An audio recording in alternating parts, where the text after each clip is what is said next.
Ahmedabad municipal corporation અને વર્ષોથી તેના શાસનમાં રહેલા ભાજપના નેતાઓ માટે સૌથી કલંકિત પ્રકરણ રહ્યું હોય તો તે છે હાટકેશ્વર બ્રિજ। જી હા, જે પ્રમાણે હાટકેશ્વર બ્રિજનો વિવાદ સર્જાયો, અનેક એવા ચડાવ ઉતાર રાજકારણમાં આ જ વિષયને લઈને જોવા પણ મળ્યા। લગભગ 50 કરોડ કરતાં પણ વધુના ખર્ચે તૈયાર થયેલો હાટકેશ્વર બ્રિજ તેની હલકી ગુણવત્તા અને કોન્ટ્રાક્ટર અજય ઇન્ફ્રાકોન લિમિટેડ દ્વારા જે પ્રમાણેનો બાંધકામ કરવામાં આવ્યું હતું તેના અનેક રિપોર્ટમાં ખામીઓ સામે આવ્યા બાદ ગણતરીના સમયમાં જ વપરાશ બાદ તેને બંધ કરી દેવામાં આવ્યો હતો। આખરે તેને તોડવો કે નહીં, તોડીને નવો બનાવો કે નહીં, તોડવાનો કેટલો ખર્ચ કરવો, બનાવવાનો કેટલો ખર્ચ કરવો, આવા અનેક પ્રશ્નોની વચ્ચે આખરે મ્યુનિસિપલ કોર્પોરેશનના ભાજપના શાસકોએ જે નિર્ણય કર્યો તે અંતર્ગત લગભગ 3.90 કરોડના ખર્ચે આ બ્રિજને તોડી પાડવાની કામગીરી શરૂ કરવામાં આવી ચૂકી છે। ઓગસ્ટ મહિનાથી આ કામગીરી શરૂ થઈ છે, ઓક્ટોબર મહિનો પૂર્ણ થવા આવ્યો છે, પરંતુ બંને છેડેથી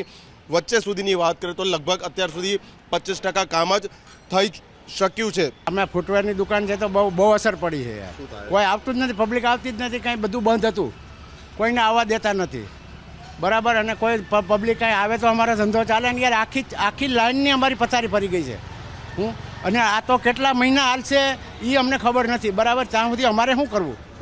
ये धंधे में बहुत तकलीफ पड़ती है, कोई धंधा चलता नहीं है, आगे सब यहाँ कुछ लगा है। ખાસ કરીને તો બ્રિજની પાસે આવેલા દુકાનદારો ખૂબ જ હેરાન થઈ ગયા છે અને એક જ માંગ કરી રહ્યા છે કે વહેલી તકે આ બ્રિજને તોડવાની કામગીરી પૂર્ણ થાય, જેથી કરીને ધંધો રોજગાર યોગ્ય રીતે ચાલી શકે।